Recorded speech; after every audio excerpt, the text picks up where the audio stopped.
আসসালামু আলাইকুম, hello viewers. আজকে ভিডিও টিউটোরিয়ালে সবাইকে স্বাগতম। আজকে আমরা HTML হেডিং নিয়ে আলোচনা করব। তো HTML হেডিং, এখানে দেখুন যে আমি এখানে একটি প্রোগ্রাম লিখে রেখেছি। তো HTML শেষ, বডি শুরু, বডি শেষ, এবং তার মাঝখানে আমি কি লিখলাম, এইচন। আমরা এইচন, H2, H3, H4, H6 এই 6টি HTML হেডিং দিয়ে বিবেচনা করি। আপনারা যারা কলেজে পড়েন বা যারা নর্মাল কাজ করেন তারা তো অবশ্যই জানেন।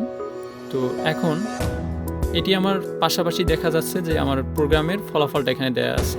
এইচনের ভিতর আমি যদি লিখি, এটা দেখুন এইচনের ভিতর লেখা। তো এইচনের ভিতর লিখলে এটা রান করলে আমার এই ফলাফলটা এখানে আসছে। এখন আমি যদি এটাকে H2 এর ভিতর লিখি, মনে করেন যে এরপরে আমি H2 লিখব।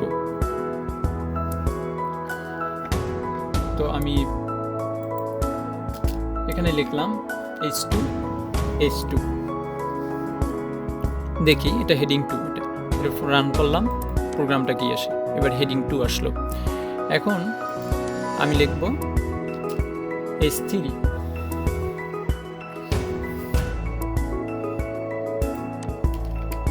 লিখলাম।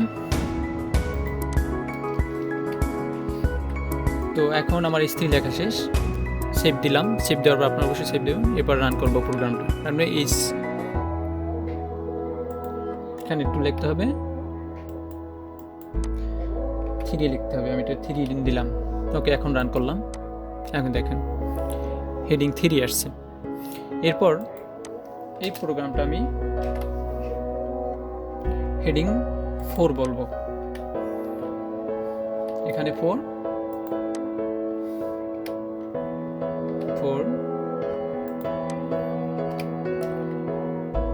লিখলাম।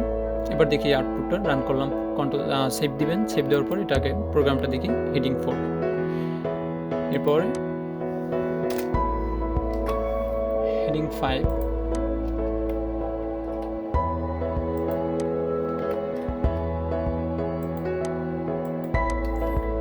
ওকে, হেডিং 5 লিখলাম। এটা যদি আমি প্রোগ্রাম রান করি তাহলে আমার হেডিং 5 আউটপুট দেখাচ্ছে।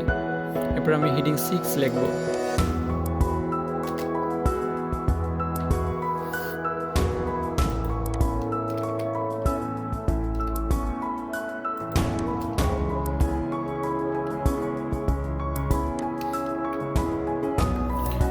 এখন আমি হেডিং 6 লিখলাম। দেখুন এখানে হেডিং 6-এ ফলাফলটা আসছে। হেডিং 1, 2, 3 সবকটা এখানে আসছে। তার মানে আমাদের HTML হেডিংয়ে যে কাজ, এইচনের ভিতর দেখুন, এখানে আমি এইচনের ভিতর যেটা লিখেছিলাম সেটার কিন্তু ফলাফলটা অনেক বড় এসছে, এইচনের আউটপুটটা। এবং H2-র ভিতর যেটা লিখবো সেটা কিন্তু এইচনের থেকে আরেকটু ছোট আসবে। এভাবে পর্যায়ক্রমে H3-র ভিতর আরও ছোটো, H4-এর ভিতর দেখুন H3-র ভিতর আউটপুটটা আরও ছোটো, H4-এর ভিতর তার থেকে ছোটো, H5 তার থেকে ছোটো, এবং H6 তারপরের থেকে ছোটো। আমরা যদি কখনো হেডিং ইউজ করি বা হেডিংয়ের ভিতর লিখি তাহলে এরকম আমাদের আউটপুটটা আসবে। আর আমি এই কাজটি একটু ওয়েবসাইটে করেছি, অবশ্যই আপনাদের লিঙ্কটি দেব। তো আপনারা এটা আমি প্রিভিয়াস যেরকম দেখিয়েছি নোটপ্যাডে আপনারা করতে পারেন, নোটপ্যাডে করে ওরকম দেখাবেন।